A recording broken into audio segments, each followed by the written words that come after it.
എനിക്കൊന്നും അറിയില്ല കേട്ടാ. എൻ്റെ ജോലി പോലും പോകുമെന്ന് എനിക്ക് തോന്നുന്നത്. ഞാൻ HR മാരെ ഞാൻ എൻ്റെ ഗ്രൂപ്പിൽ ഞാൻ എല്ലാ ഗ്രൂപ്പിലും ഉണ്ട്. 10ാം ക്ലാസ്, +2, ഞാൻ ഡിഗ്രി, ജോലിക്ക് വന്ന എല്ലാ ഗ്രൂപ്പിലും ഇങ്ങനെ വന്നപ്പോൾ സതീഷ് നിനക്കിത് പറ്റിയോടാ, എന്താ പറ്റിയെന്ന് ചോദിച്ചപ്പോൾ ഞാൻ എല്ലാം വീഡിയോസും എൻ്റെ ഫോട്ടോസും എല്ലാം ഞാൻ അയച്ചു കൊടുത്തിട്ടുണ്ട്. ഇതാണ് സംഭവിച്ചെന്നുള്ളത്. പിന്നെ അവർ പറഞ്ഞു അവളാണ് ഏറ്റവും കൂടുതൽ ആ കുഞ്ഞാണ് എന്നെ ഉപദ്രവിക്കുന്നത്. അവൾ ദേഷ്യം വരുമ്പോൾ അവൾക്ക് അമ്മയ്ക്കും അറിയാം അച്ഛനും അറിയാം. അവൾക്ക് ദേഷ്യം വന്നാൽ ഭയങ്കര ദേഷ്യമുള്ളൂ. അവൾക്ക് കൈ കിട്ടിയൊക്കെ എടുത്ത് നോക്കുന്നു ഉണ്ടോ. ഇതൊന്നും അല്ല, ഇനിയുണ്ട്.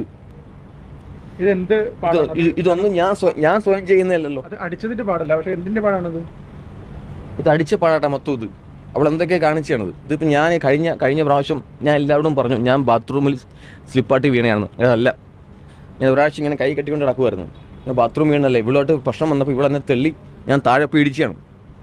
താഴെ പിടിച്ചിട്ട് ഞാൻ ഒരാഴ്ച ഞാൻ സ്ലിങ് ഇട്ടുകൊണ്ടിരുന്നു. ആ ബെൽറ്റ് ഊരി അവളെന്നെ അടിച്ചു. എനിക്ക് കുഴപ്പമൊന്നുമില്ല.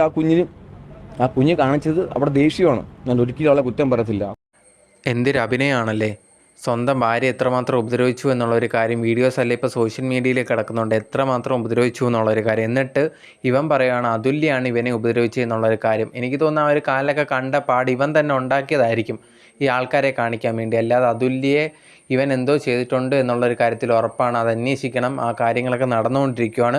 എന്തായാലും ലേറ്റസ്റ്റ് ആയിട്ട് വന്ന ന്യൂസ് പ്രകാരം ഇവൻ്റെ ജോലി പോയിട്ടുണ്ട്. ആ ഒരു കാര്യത്തിൽ എന്തായാലും തീരുമാനമായിട്ടുണ്ട്. ഇവൻ പ്രതീക്ഷിച്ച് കാണത്തില്ല ഇങ്ങനെയൊക്കെ നടക്കുമോ എന്നുള്ളൊരു കാര്യം. ഇപ്പം മാധ്യമങ്ങളെ അതേപോലെ തന്നെ ഇവനെതിരെ സംസാരിക്കുന്നവരെ കണ്ണിൽ പൊടിയിടാൻ വേണ്ടിയാണ് ഇതേ കണക്കുള്ള കാര്യങ്ങളൊക്കെ പറയുന്നത്. അതുല്യാണ് എന്നെ ഉപദ്രവിച്ചതെന്നുള്ളൊരു കാര്യം. അവൻ്റെ കാലിലൊക്കെ ഉള്ള പാട് കാണിച്ചപ്പം അവിടെ നിന്ന് ഒരു പ്രസ് റിപ്പോർട്ടർ ചോദിക്കുന്നുണ്ട് ഇതൊന്നും അടിച്ച പാടല്ലല്ലോ എന്ന്. അപ്പം തന്നെ ഉടനെ തന്നെ അല്ല ഇതെന്നെ അടിച്ചതാണ് എന്ന് മാറ്റി പറയുന്ന രീതിയിലാണ്. എന്തൊക്കെ കരച്ചിലും അഭിനയമൊക്കെ നടത്തിയാൽ പോലും ഇതൊന്നും അവനെ രക്ഷിക്കത്തില്ല. അവൻ എന്തുമാത്രം അതുല്യ ഉപദ്രവിച്ചു എന്നുള്ളൊരു കാര്യം നമുക്ക് വീഡിയോസ് എല്ലാം കാണാൻ സാധിക്കുന്നതാണ്. അതുപോലെ തന്നെ അമ്മയ്ക്കൊക്കെ അയച്ച വോയിസ് ക്ലിപ്പും കാര്യങ്ങളും എല്ലാം നമുക്ക് തെളിവായിട്ട് തന്നെ ഉണ്ട്. അപ്പോഴത്തേനും ഇവ എന്തൊക്കെ പറഞ്ഞാലും ഇനി എന്തൊക്കെ മാറ്റി പറയാം, അതുല്യയാണ് എല്ലാം ചെയ്തതെന്ന് തെളിയിക്കാൻ ശ്രമിച്ചാലും അതൊന്നും നടക്കത്തില്ല. ഇവൻ എന്തായാലും കിട്ടേണ്ട ശിക്ഷ തന്നെ കിട്ടണം. അതിലൊരു മാറ്റവും ഇല്ല. കാരണം ഇങ്ങനത്തെ ഉള്ള കുറേയധികം ആൾക്കാരുണ്ട്.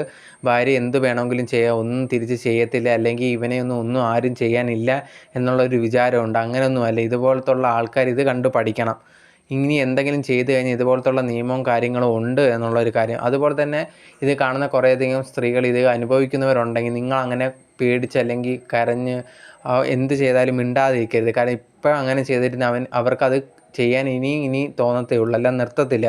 അതുകൊണ്ട് അതിനെതിരെ നിങ്ങളുണ്ടെങ്കിൽ പോരാടണം. അതുപോലെ തന്നെ നിങ്ങൾക്ക് അടുത്ത പോലീസ് സ്റ്റേഷനൊക്കെ ഉണ്ടെങ്കിൽ അവിടെ പോയി അതിനെതിരെ കംപ്ലയിൻറ്റ് കൊടുത്ത് അത് കറക്റ്റായിട്ടുള്ള രീതിയിൽ നിങ്ങൾക്ക് ആ ഒരു ജീവിതത്തിൽ നിന്ന് തന്നെ മാറും. അല്ലാതെ അത് പിടിച്ച് തൂങ്ങി നിൽക്കാതിരിക്കും. അങ്ങനെ നിന്ന് കഴിഞ്ഞാൽ ഇപ്പോൾ ഉണ്ടായ വിധി തന്നെയാണ്. ആ ഒരു കൊച്ചു കുട്ടിയെ ഓർത്തിട്ടാണ് അതുല്യ അങ്ങനെ ഈ ഒരു ഇതെല്ലാം സഹിച്ച് നിന്ന്. എന്നിട്ട് അവസാനം എന്തായി. സോ അതുകൊണ്ട് തന്നെ നിങ്ങൾക്ക് അങ്ങനെ എന്തെങ്കിലും സിറ്റുവേഷൻ ഉണ്ടെങ്കിൽ അതിനെ എതിർത്ത് നിൽക്കുക. അല്ലാതെ ഇതേ കണക്ക് പേടിച്ച് ഒന്നും ചെയ്യാതിരിക്കുക.